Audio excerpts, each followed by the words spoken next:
At 16, I really started noticing that I was feeling very alone and isolated. School wasn't really for me. There weren't other deaf kids there. There were some in high school, but there was a deaf program I wasn't really involved in. They signed. I didn't know how to sign. I was only talking at that point, doing speech therapy and reading lips and so on. That was all I knew how to do. So it was a very hard experience. I struggled personally with who I was.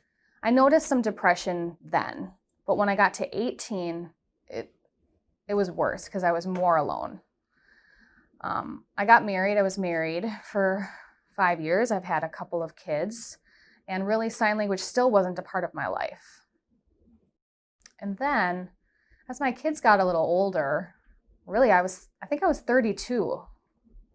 I was thinking, what is the purpose of my life? I'm an adult now. I have older children who are pretty independent. They were 8 and 9 at the time. So what is my purpose? My husband's working. Where do I fit? And one day I just woke up really overwhelmingly wanting to kill myself. Where these feelings of depression and, wanting to kill myself came from. They put me on medication, which, really didn't fit my body.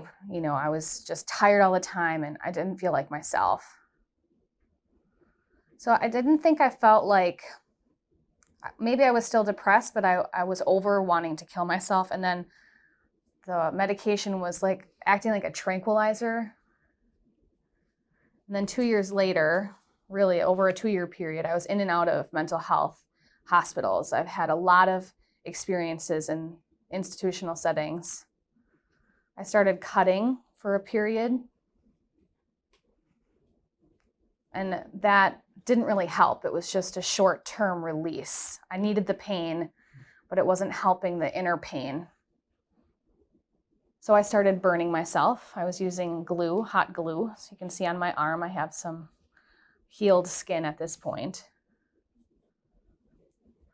And then that just led to more issues, of course. I was then admitted for longer patient stays. And I've had many problems. I started then taking medications. I would unprescribed medications just to dull me. That helped me escape my problems. And then when I would wake up, I would need to take more to dull my senses. So then I went back into a hospital for a 1 or 2 week long stay. When I was in the hospital, though, there were a lot of issues. Sometimes an interpreter wasn't provided, or at that time they were using a TTY, the phone for the deaf. So they were using that to try and communicate with me. Thankfully now there's a video phone. But I had a lot of situations like that over a 12-year period. And then it really took me that whole time to come to terms with my identity as a deaf person. I've been frustrated my whole life.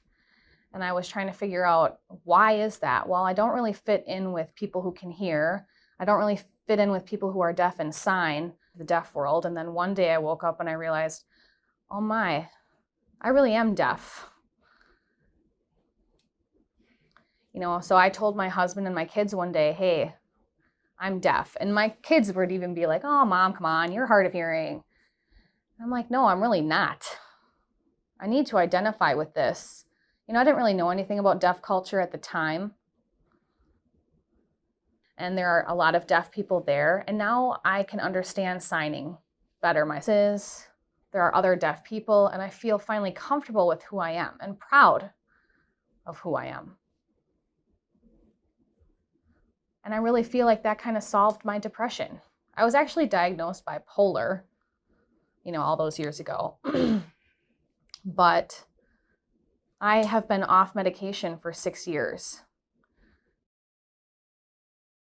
My identity as a person, that has helped me. I don't recommend just of your own volition stopping your medication if it's prescribed. Talk to your doctor, your therapist, your treatment team about that. I don't advocate stopping your medication, so I want to be clear about that because medicine is extremely helpful. But I spoke with my treatment team and told them what I wanted to do. And that's when I realized very clearly in my mind, I now know who I am. And since then, I've seen a major change in my mental health, my self-esteem. I have a lot of tattoos to show my story, and I'm willing to show if you're willing to look. At the very top of my shoulder is the word identity. And the point of why I got it is because if you are a tree without a strong root system, you cannot thrive. You can't make good fruit if you have no roots. So my support system, which in the sign for support is on the bottom of the roots, are my husband, my son, my daughter, and my friends. They have helped me grow into the tree that I am. I'm a deaf wife, mother, and friend. So right at the base here is the sign for support. And this is very important to me now. And so now I'm proud to be deaf, and I don't mind sharing with people, or encouraging them to also find out who they are in their identity. And I think if I can help, then that's what I'm here for.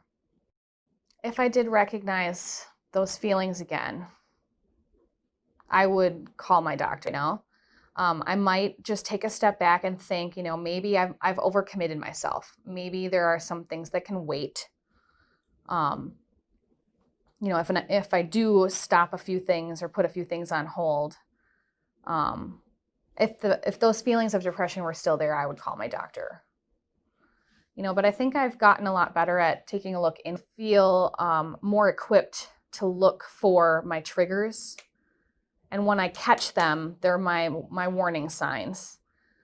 I know I need to either stop doing what I'm doing, avoid what I'm doing, take myself out of the situation I'm in, possibly eliminate the trigger if possible. I know to do that now.